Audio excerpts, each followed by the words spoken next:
so we're talking about the documentary, right? I mean, this is a project that has been 6 to 7 years in the making, right? But the world has now finally seen it for the first time this week. I guess, how are you both feeling right now? Oh, man. I'm feeling better. I have to say I was really nervous about this coming out. This has been Chris's passion project, his vision, which you very much see it when you watch the documentary. It's very much his perspective of everything that I'm going through as we are living it in real time. And for me, you know, as I was living it, it's just my husband sort of taking his camera out every once in a while. But now this is going out to a world of people who like to judge me. And I had that flutter of fear come up again, that same feeling of, okay, all right, people, like I have this part of me that's like a deeply wounded animal that is afraid of getting hit again. And even though, you know, it's a beautiful piece of work that it really reveals the lingering traumas of injustice and how it changes you and how you try to make sense of it. I think it's a really important story for that reason, especially in a world where we're asking ourselves, like, what does accountability from law enforcement look like? Does it even exist? How rare is it? Like, these are all big questions that I've had to grapple with on a personal level, but like, ultimately it comes back to that feeling of, oh no, the world hasn't been kind to me, and I hope that they're kind now. But I think so far the reception has been really, really great, and it's gotten people to ask some really important questions, which was a goal. And I think the other thing that it's done, which I think a lot of true crime has failed to do up to this point, is answer that question that seems to be on everyone's mind since 2007 of like, who actually is this girl? Like, there's this crazy story that's around this girl, but who is this girl? And, you know, because you're the person who's closest to me, you have access to that. You have you have that perspective, and you're able to reveal that. Yeah, it's also a feeling of like becoming a parent, you know, like anytime you spend a significant amount of work on a creative project, and I've had this experience in the past with, say, like writing a novel, and like when the novel is finally coming out into the world, it's like you're giving birth to this thing, and it's like, oh my God, it's been in here forever, and now it's finally out there, and you get to see it develop a life beyond you, and to touch other people in ways that you didn't expect. And so that's really gratifying, and I'm glad that people are appreciating the film also for its artistic merits, because it is an artistic project beyond being a very intimate and private one, and it's unique in a lot of ways. One of the ways it's unique is that it's just so incredibly intimate. Yeah. I don't think I've ever seen a documentary that was this intimate, because you rarely get the sort of access that I have to my subject here, my beautiful wife, and, you know, I filmed most of it with a cell phone, right? So, you know, we're in these sometimes very difficult moments the night before her first return trip to Italy, or, you know, about to walk into that room to meet her prosecutor face to face, and it's just me and her and a phone. And like, that space is so quiet, and I think to be able to see that as an audience member is really powerful. And on top of that, we're taking other big creative risks with this project, like including original music in it that Amanda performs, which is, you know, we just released one of those songs that's in the film today, and you can find that on YouTube. It's called How Strange It Is.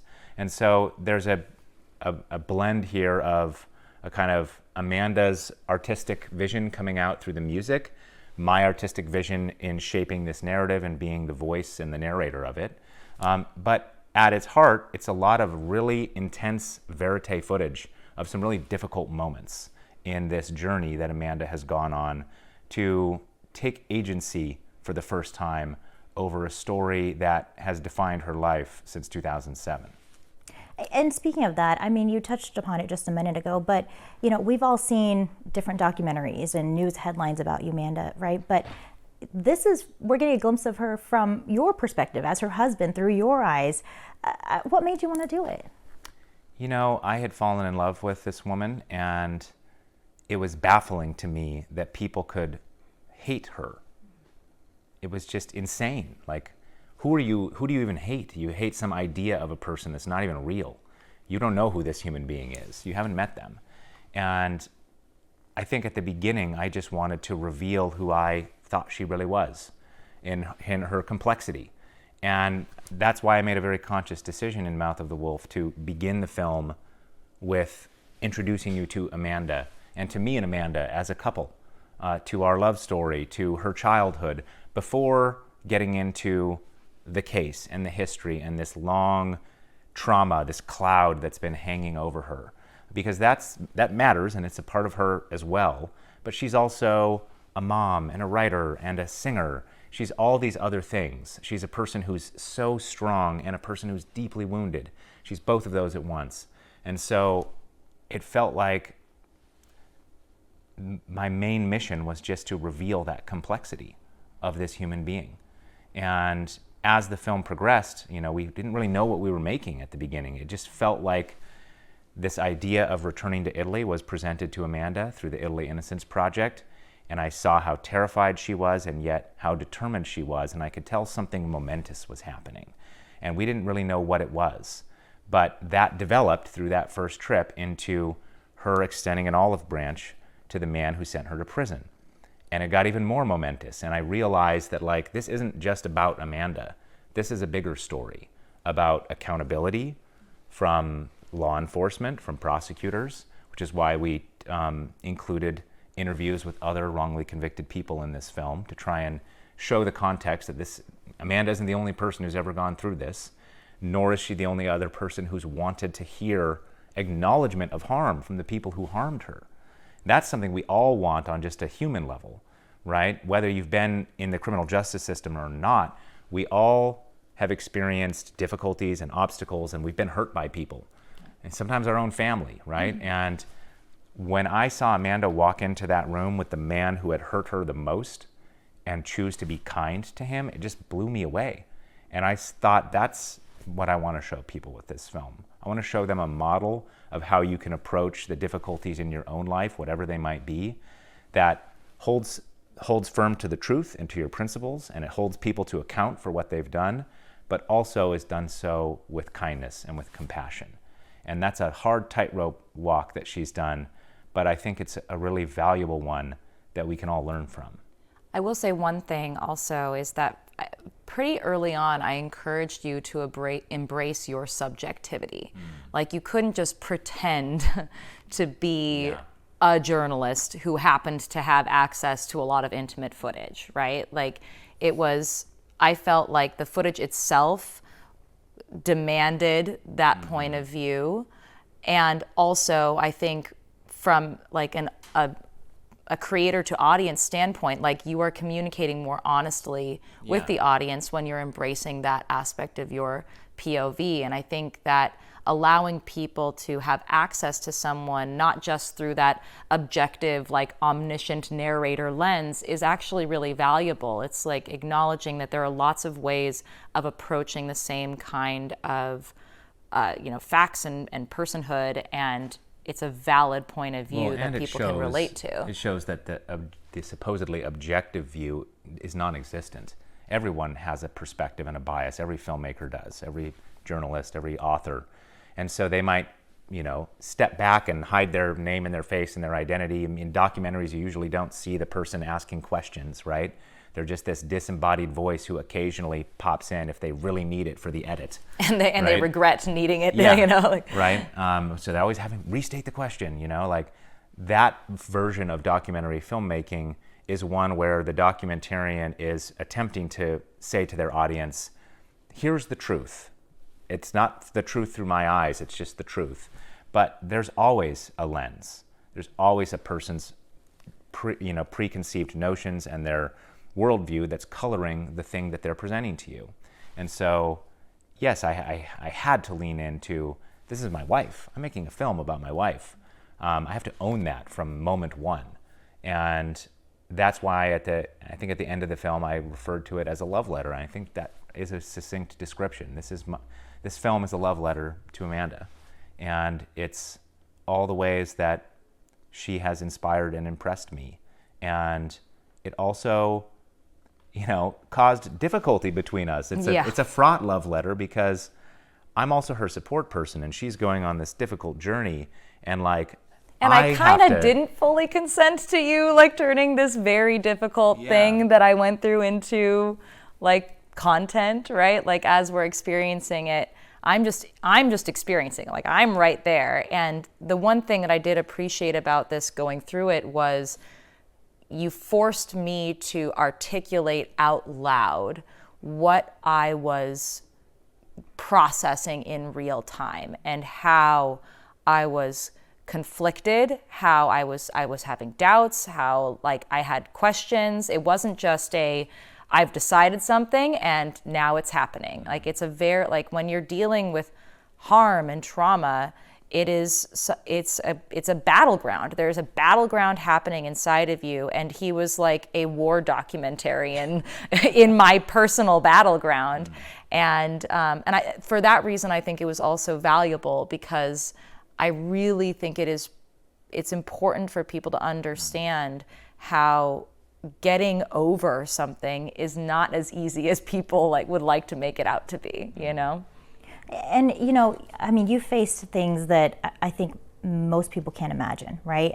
You went back to Italy a couple of times and you saw Giuliano a couple of times and you see that progression, right? You see how it changes over time, your relationship with him. Maybe talk about what that was like the first time versus, the second time that we see. Yeah, well, I think that there are a couple of differences between the first time and the second time. So the first time, I hadn't seen him since the courtroom where he had been asking for me to be sentenced to life in prison. So being near him in his physical proximity and especially on his turf was very unnerving to me. And I was really concerned that the wounded animal part of me was going to prevail over the compassionate and curious part of me that I was hoping would be the sort of stable guiding force in that room. But ultimately I didn't know how triggered I was going to be just to be in his presence and to hear his voice, because all of the times that I had encountered him were in very negative, very, very traumatizing circumstances. And on top of that, though, there's legit worry that there's danger here. That, Amanda's family in particular was concerned that Giuliano was lying to us, that he was luring Amanda back to Italy in order to charge her with some new crime. And some people think that that's paranoid, but it's that's what happened to me. The police lied to me, they manipulated me, they abused me and they abused their power. So they had already proven to be untrustworthy. And a lot of people don't know this, but it's mentioned in the film, but Amanda's mother and father were both charged with criminal slander in Italy for simply repeating to the press what Amanda had said about how the police had slapped her. So they said that to the media, and then they were charged with a crime for saying that. By Giuliano Mignini. By Giuliano Mignini. They were charged with slander against the police, right? So that level of ridiculous criminal justice pursuit of somebody is very possible, and that was a fear of ours. We were also concerned that, Amanda is a hated person in Italy, and there are plenty of deranged people all over the world who have false ideas about all kinds of things. There's the QAnon types who show up at the Pizza Hut that doesn't have a basement, right?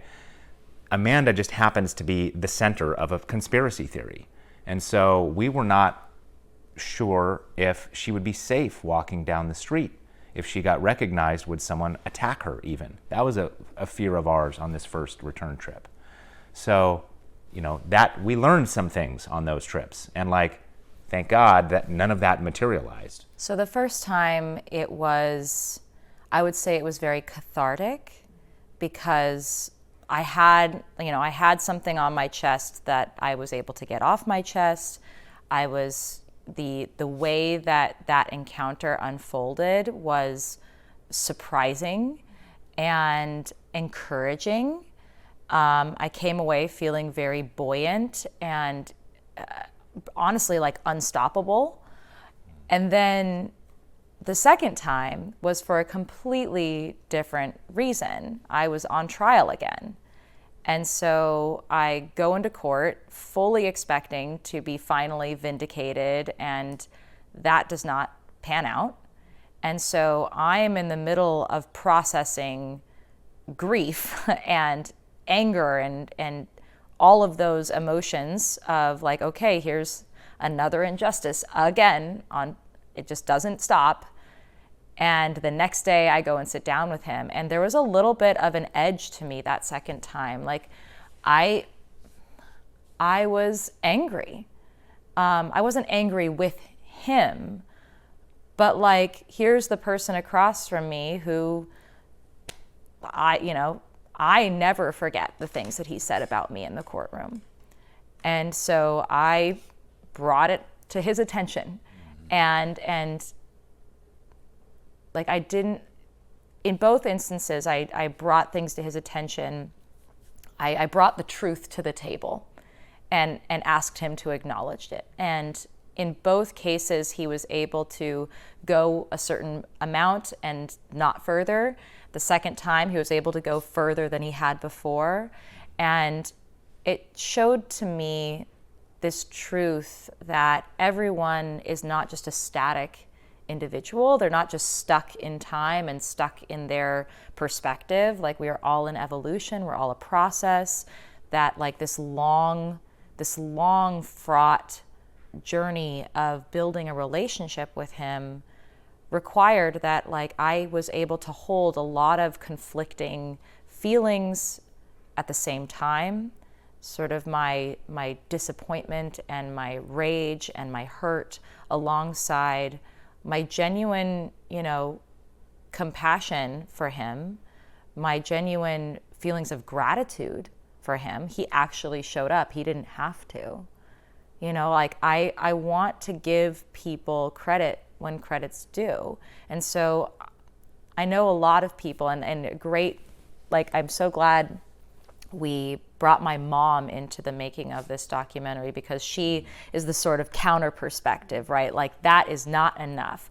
I'm a glass half full kind of person, but she's the one there to be like, I'm going to smash this glass. Well, no, it's half empty. Yeah. Well, Etta, I love Etta for this because she did not want Amanda to go back to Italy. She did not want Amanda to meet with Giuliano Menini.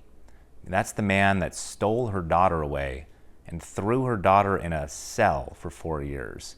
And she had to go walk into that prison every time to visit Amanda and then leave her there over and over. And how like crushing must that have been? It was torture. And so, to her credit, when we said, we're going to Italy, she didn't say, no, you're not. She said, well, I'm coming too. Yeah, I'm not letting you set foot in that country again not without me. Yeah. Yeah.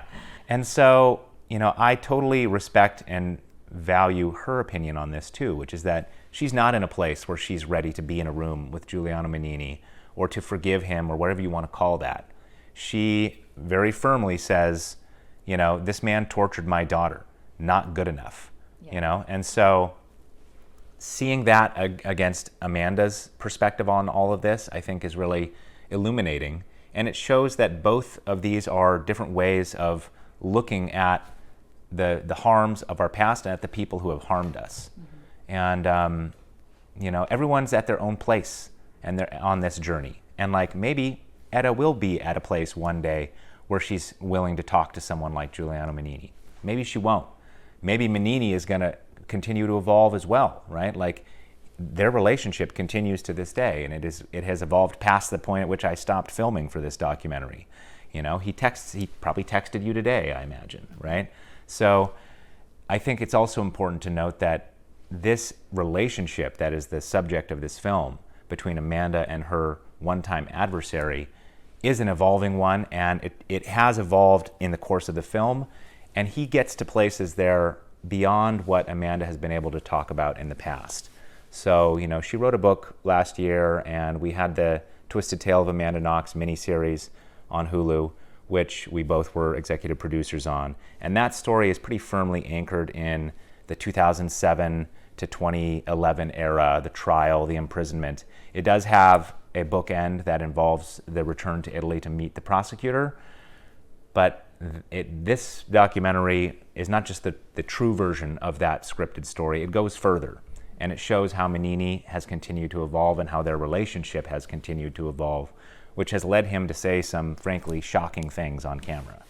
Yeah, I mean, it was very insightful and to see the perspectives, right, from everyone involved through this documentary.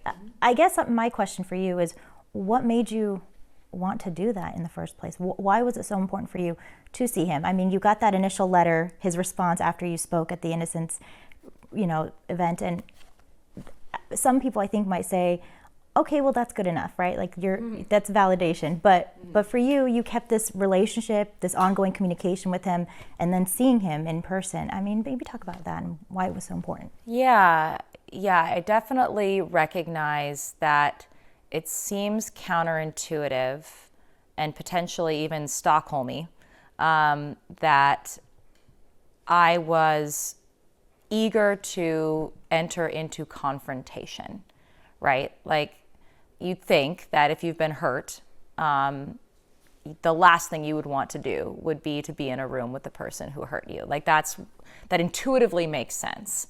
And yet, what I have found is that I wanted to understand what had happened to me. It wasn't like, this really came into focus actually when I got pregnant, because, it's one thing to like hold in all of the pain and sort of bottle it up and all those unanswered questions and that sense of like unfinished business and irresolution. Like, you can hold that for yourself, but suddenly my body wasn't just for myself. It was also for my daughter. Like, my daughter was literally inside of me alongside that feeling of being tortured. And I was worried that I was going to be passing on this poison to her, this like feeling of unresolved trauma to her. And so I felt a sudden deep sense of urgency to like come full circle, to find some sense of closure, to be at peace, to feel acknowledged as a human being and to acknowledge the human being across from me. Like, Mignini was a nightmare in my brain. That's not a real person. And I felt like confronting that nightmare was the safest and most direct way for me to get the poison out. So I don't think that like my approach to how I deal with trauma, I wouldn't necessarily recommend it to everyone, because it did require me to feel unsafe, to take a risk, to be triggers upon triggers upon triggers. But like in the way that exposure therapy gives you an opportunity to build a new relationship with the things that have harmed you in the past, like I think that's what I was looking for. And there were a couple of things that were stolen from me in Italy. One was my identity, and part of this journey was a drive to like reassert my identity over the imagined identity that had taken over my life. But also it was human connection. Like, I was literally isolated from people. I was taken away from everyone else and treated like a monster and locked away and put into a tiny little box. And even after I got out, like, I was still trapped. And I didn't want to be trapped anymore. And so I didn't wait for someone to come with the key and unlock me. I broke out. I broke out of this prison on my own, and I didn't, because I wasn't going to wait for justice. I was going to get it for myself. Speaking of prison, I know you both visited the prison when you were there. What was that like? I mean, ugh. I'm curious, what was it like for you? It's such a drab building, right? It's so almost nondescript. And Except for the barbed wire. Yeah, but it looks like it could be, I don't know, a security contractor, someone making, weapons or something, right? Or maybe it's a government research lab. Like, there's lots of reasons you might have barbed wire. It doesn't obviously shout out, here is a punishment house, right? And yet that's what it is. It's a place designed to punish people. And I knew from Amanda what that experience was like. I knew that, there weren't really rehabilitative programs in that prison, right? It's not a thing that's healing anybody. And sadly, a lot of prisons are like that. They're not designed to help the people that are in there, rightly or wrongly, develop skills to become better citizens. And that's what they should be, right? Both Amanda and I are not prison abolitionists. We believe that there are some people who are too dangerous to be in society for a certain period of time, at least, and that the appropriate response to that is to remove them, but to help them figure out how to be a safe and productive member of society. Well, you don't achieve that by torturing people and by surrounding them in a violent and unpredictable environment that makes them hypervigilant, right? That's what Amanda had experienced, and that's what I saw. I knew that was inside of that place, and yet it didn't really broadcast itself that way.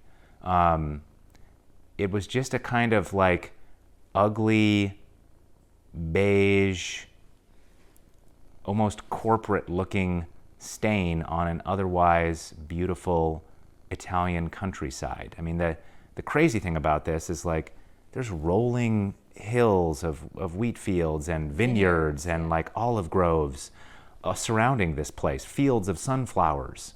It's a gorgeous place. It's in this valley here in Umbria. Umbria? Yes. Yes, in Umbria. Double check my geography. And yet situated in the middle of this place is a big gray concrete box. I mean, for me, it was weird because I never saw it from the outside. I only ever saw it from the inside. And so for me, walking up to it, all I felt was, first of all, just flooding in memories of what every single corridor looked like and what all the barred doors, like all of that just came flooding right back, along with the awareness that there were people I knew who were still in there, and just like feeling haunted by that. And then Etta had her own unique reaction to visiting the prison too, because for her, that was an experience of, there's the gate that I had to enter through security every time, and there's the gate I had to walk out and leave my daughter there every time. For her, it was this reminder of this ritual of like having to like not be able to save her daughter over and over and over and over again. Every chance to see her is another time she has to just leave her there. And then she felt so guilty about that because she's, 4 years is a long time. She made friends in Italy, There are nights that she told me about where, she's having a glass of wine, looking out at this beautiful countryside, and someone tells a joke and she laughs and then feels terrible about laughing because 20 minutes away is that concrete box that is holding her daughter who can't get out, and she can't save her. It's just, oof, you got angry. Yeah, I got angry. Yeah. I was really struck by, again, like you notice, it's just this drab facility, yeah, right? And it's really struck me that I had lost beautiful years of my life to this horrible nothing spot. and that I had had to do, like I had had to sit in there imagining spending 26 years in there and trying to make life worth living in that kind of environment. And so really reflecting on how, as a 20-year-old kid, I had to, I had been brought to the point of contemplating suicide and ending my life in that place. And so I got angry. I feel like I got angry on behalf of my younger self in ways that I hadn't been able to be angry while I was inside, because that would have been utterly debilitating. It would have rendered me dysfunctional. It would have been a safety liability, I think one of my favorite parts of this, one of my favorite moments in the film is leaving the prison, and Amanda is just kind of processing these feelings of anger that are arising. We're in the car, and she sees this big wheat field and decides to pull the car over. And she just gets out and walks into the wheat field, and like, I was like, what is she doing, but I'm going to film this, And I think in retrospect, a part of what you were doing is one of the big missions of this journey that she's been on is to reclaim various things for herself, not just to reclaim her identity, but to reclaim Italy. Like, Amanda fell in love with Italy when she first went to Italy at the age of 14.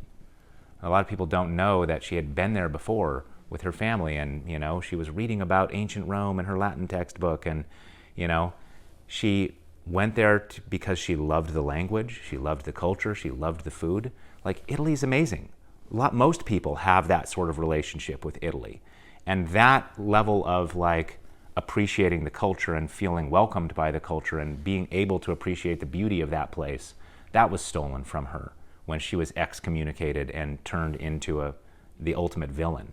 And so a big mission for us was, let's find a way to reclaim Italy for you and for our family, so that this can be a place that we can go and make good memories, where we can have friends. And that's why going back to visit the prison chaplain, Don Saulo, was so important, because he was a very special person to Amanda inside the prison who helped her survive.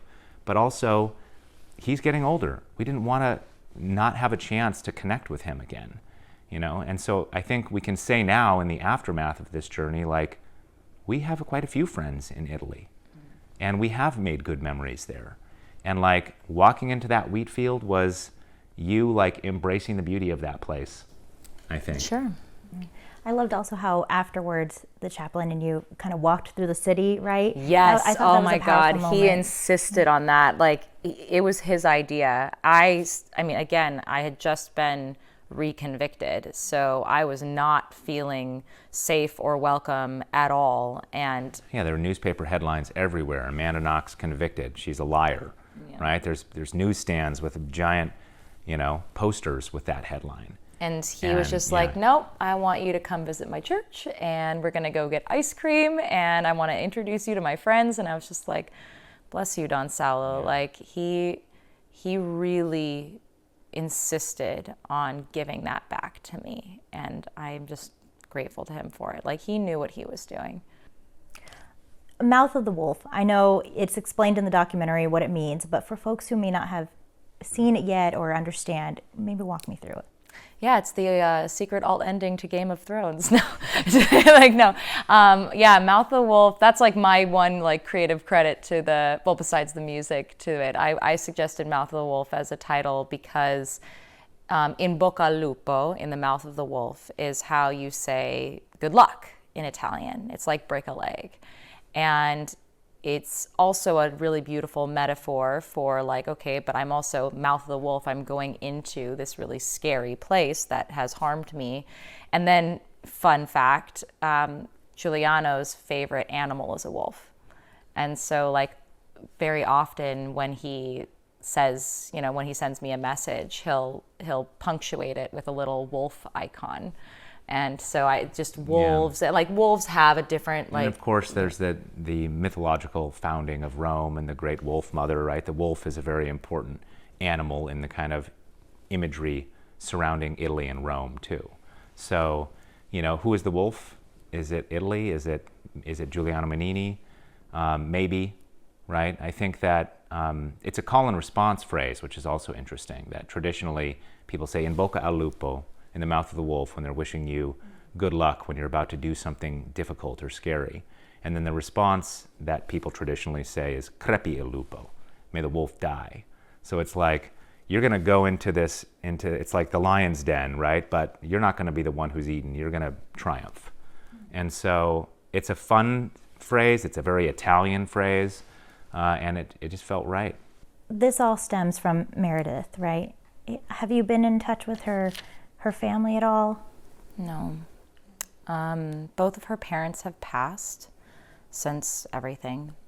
So she has 3 siblings, and I've never been able to get in touch with them.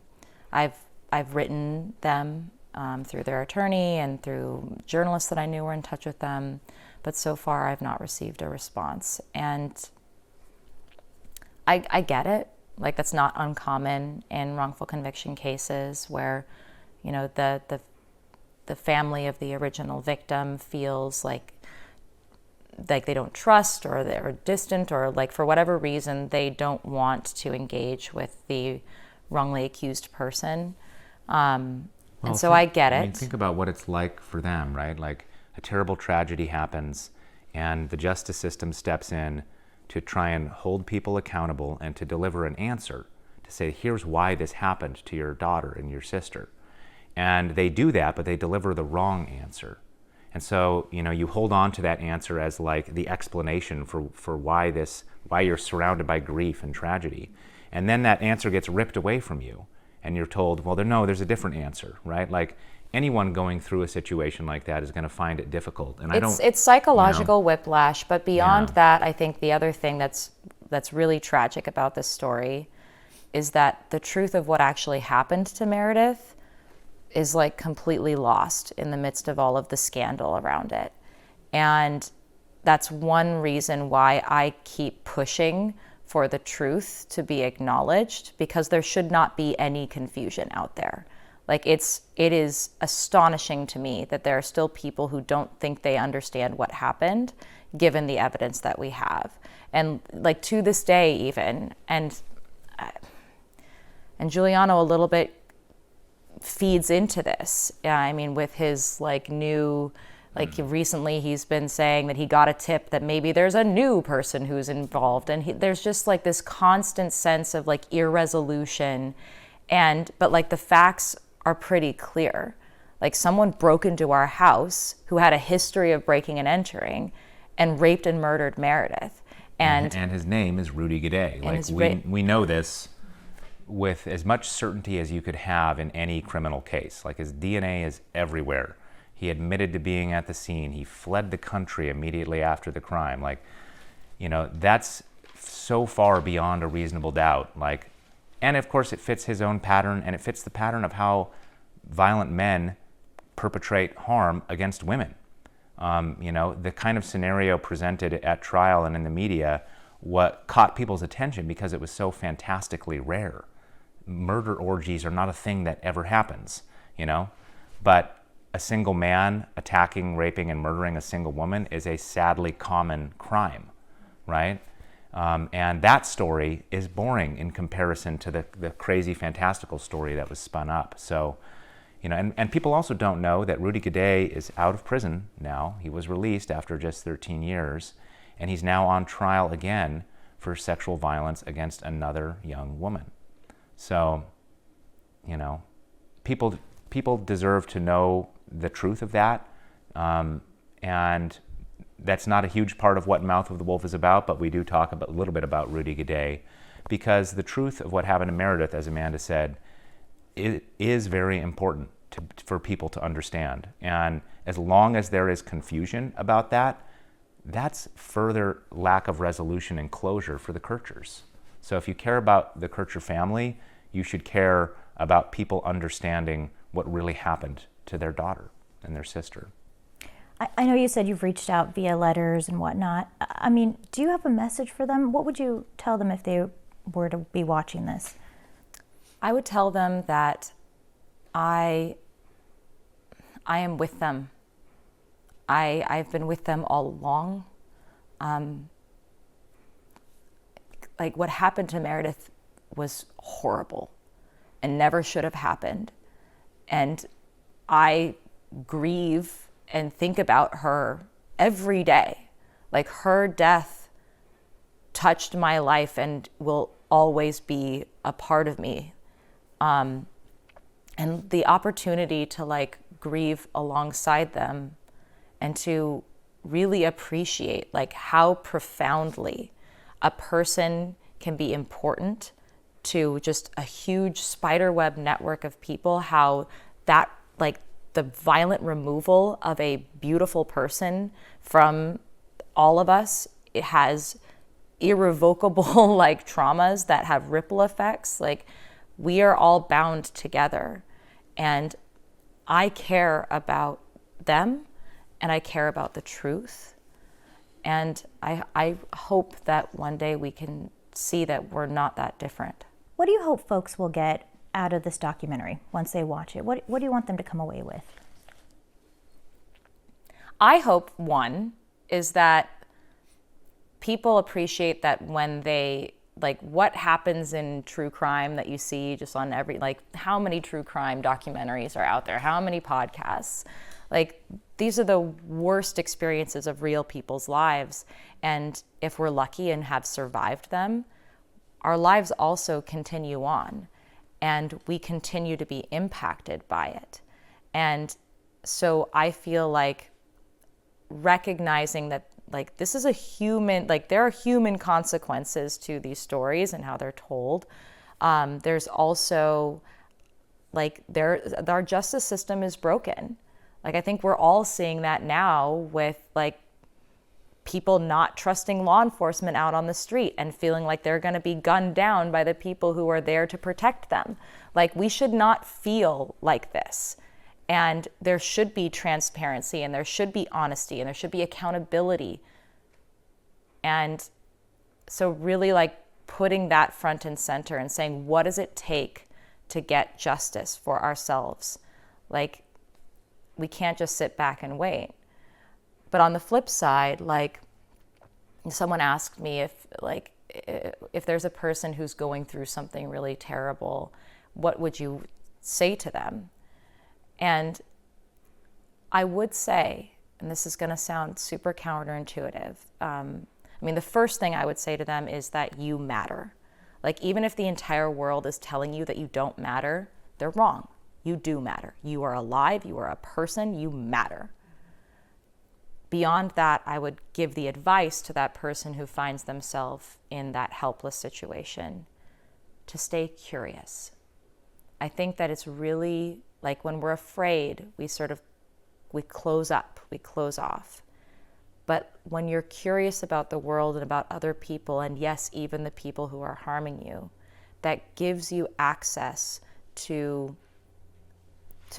opportunities and power within yourself that you would not recognize otherwise. And so I really want people to know that even if they feel like all the doors are closed and there's no, like they're not even the protagonist of their own life anymore, like if they let go of the things that they can't control, they can't change, but they stay curious about what is really there, you'd be surprised what you are capable of and what you can accomplish, even when you're backed into a corner. I think good advice for everyone to hear, I think, Yeah. right there. But I've been thinking about how polarized our society is right now and how it feels like there are so many people that are separated from you, and no matter which side you fall on any given issue, it feels like there's this unbridgeable gulf, this chasm. Like, how could I possibly relate to these people who believe the opposite of what I believe about X, Y, or Z? And what I saw Amanda do, and what this film is documenting, is her building a bridge across a seemingly unbridgeable chasm. Like, can you imagine a divide more stark than the person on one side says, I'm innocent and did nothing wrong, and the person on the other side says, you're a murderer who belongs in prison for life. Like, that's the starting place where this relationship began. And Amanda figured out a way to connect with that person, to build a dialogue with that person. And she did it in surprising, unintuitive ways. And she did it by, first of all, stepping out of the adversarial framework that they were in and choosing to approach this person as a collaborator of some kind. To say, like, look, the system made us prosecutor and defendant, but like, let's put that aside. Human to human. I want to just know who you are. And that's how the dialogue began, and it allowed them to see each other first and foremost as people, not as ideologues on opposing sides of a battle. And so what I hope people take away from this is that however impossible it seems to like mend those divides and come closer together as a society, like, it is possible. And you can do it while holding firm to your principles and while holding firm to the truth. You don't have to let accountability go in order to be kind to someone. Those aren't mutually exclusive. And in fact, recognizing that paradox is like Amanda's secret sauce, I think. You know, it's like, that changed me witnessing you go through that. And it changed how I related to problems in my own life and relationships that had tension, you know, for me. And if she can go sit down with her prosecutor, I can go talk to my friend I had a falling out with, right? So I hope people are inspired to make changes in their own lives and to have more hope and optimism about what's possible, not just on an individual level, but on a societal level. Amanda, there was a part in the documentary where you said, you know, I don't want to be known as the woman accused of murder for the rest of your life. What do you want to be known as? I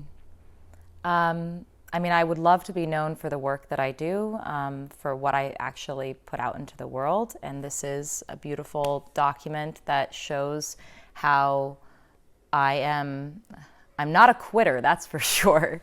I'm a very determined, but also, you know, lighthearted and silly and creative person. I'm a mom. I'm embedded in relationships, and I really am trying my best to make the world a kinder place than it was to me. I know you have young children. Given what you've been through, I mean, does this make you hesitant at all in the future when they're older to travel or study abroad or anything like that? No, because bad things happen everywhere, right? And I think what particularly made me vulnerable in Italy was that I was uprooted from my social network. I hadn't been there for very long, so I was an other, right? Like, it was very easy to other me in that environment. I couldn't speak the language. I didn't know the customs. Like, I was very awkward. Like, I was an ugly duckling in that space when all of this was going on, and so I was ill-equipped to manage what was already a very overwhelming situation for a 20-year-old kid, right? So in that way, I was very vulnerable. But I think today, you know, one of the benefits of technology is we can stay more connected. At that time, like, I had to go to an internet cafe to email my family members, right? Like, it was harder to stay in touch. It was harder to be connected. And so I look forward to my children having the opportunity to travel and immerse themselves in other cultures, because I think that it's really important to understand that the world is bigger than our own backyard. There are other ways of being, there are other ways of thinking, there are other ways of eating that are all beautiful and valid and inform each other. And they're going to be a lot safer than you were, frankly, because they have your example. You know, like, before you study abroad, you're going to watch this film, you know? Yeah, the number of people who are like, my kids are just going to watch it. Like, I'm not even going to say anything. I'm just going to have them watch it before they go. But also, you know, the example that you've given to them, I'm so grateful for, that you've shown them that you can look back at those difficult and scary things and turn it into something beautiful. Yeah, bad experiences don't have to break you. We're all going to have bad experiences. And ugliness doesn't have to stay ugly. Like, as you said earlier, you know, to me, that manure is the best fertilizer. You know, like, Amanda was handed a lot of manure, frankly. A lot of ugliness and brutality and tragedy was dumped on her head. And she has very slowly been figuring out over the last, 12 years, how to turn that into something beautiful, how to grow something from that. And this film, Mouth of the Wolf, is one of those things that has grown out of all that ugliness. And in a way, it makes it, you know, if that was the end of the story, if the end of the story was a girl got killed and another girl went to prison and then was sort of wounded forever, like, it's just ugly. An ugly end of story. Amanda changed the ending to that story. And that's what I think is so powerful. Very well said. All right, so I've taken up a lot of your time, but before we go, talk to me about your stand-up. Oh, well, I mean, isn't the world a crazy place? I really love to, again, I'm all about connecting with people, and I feel like one of the best ways is through laughter, is through humor. I use humor a lot to grapple with the difficult parts of my existence. I like to laugh at myself. I like to laugh at crazy, you know, these absurd situations that I've been in. And I think that is, I love how disarming it can be, how democratizing it is. It means that I can tell truths, like I can tell some like hard-won truths that maybe people don't like to hear, but like it slips in because they're laughing. Like I really enjoy that expression. And of course, like I wouldn't even be considering it were it not for the fact that like a lot of comedians have reached out to me and just to express like appreciation for my perspective and to suggest to me like, hey, you've been through a lot of crap. I bet you're really funny. Like, you know, like I think comedians understand that like we take the worst things that happen to us and we flip them around and we change the energy around them. And so that's something I really enjoy doing, is changing the energy around something that would otherwise just be a bummer. And you're so sharing good that at it. people. Oh, well, it's fun. Yeah. She's a natural. She has such great stage presence. And I think a big reason why is because she's been scrutinized and judged in the most harsh way possible her entire adult life, with the literal highest stakes you can imagine. Like, I've bombed in a courtroom. You sent me to prison. What is the worst you can do to me now? So, you know? It's true, yeah. Right? Well, I appreciate your time. Thank you so much. Is there anything else you'd like us to know or our viewers to know that maybe I didn't ask you? Yeah, I mean that Amanda's first original song came out today, and there will be more music, some of which is featured in the film that we'll be putting out. And so stay tuned. And some songs that are not on the, not featured in the film that we've recorded will also be coming out. And we were really fortunate to have some really genius musical collaborators, including Josh Karp, who produced Macklemore's last 2 albums, and Chris Ballou of the Presidents of the United States of America, who's a great friend of ours, and who has been putting out brilliant solo albums the last few years. Those two especially collaborated with us to write some original songs. And that's another way that Amanda has been transforming this pain and this ugliness into something beautiful. And so I love her singing voice, and I'm proud to have helped work on those songs, and I'm excited for people to hear them. Yeah, I loved that was shared in the documentary, and the fact that you learned how to play piano while you were in prison. You know, just the little, I mean, not little things, but a lot of things that I think a lot of people don't know. Right, and wouldn't think to ask in the context of a true crime documentary. Yeah. Thank you. Thank you. I appreciate thanks your for time. coming out. Yeah, thanks Hope for it was having fun being us. on the ferry.